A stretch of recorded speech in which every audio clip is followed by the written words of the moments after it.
You ask Tiger to solve. This deals with linear equations with one unknown. The final result is y equals 1 over 32. Let's solve it step by step. Group all constants on the right side of the equation.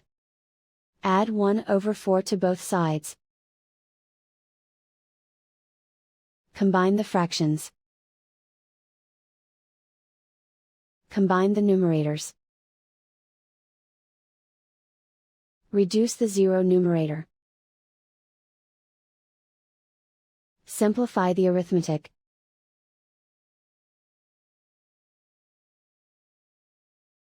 Isolate the y. Divide both sides by 8.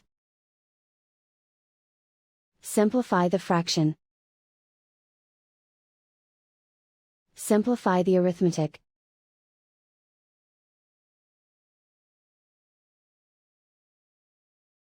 And so the final result is y equals 1 over 32.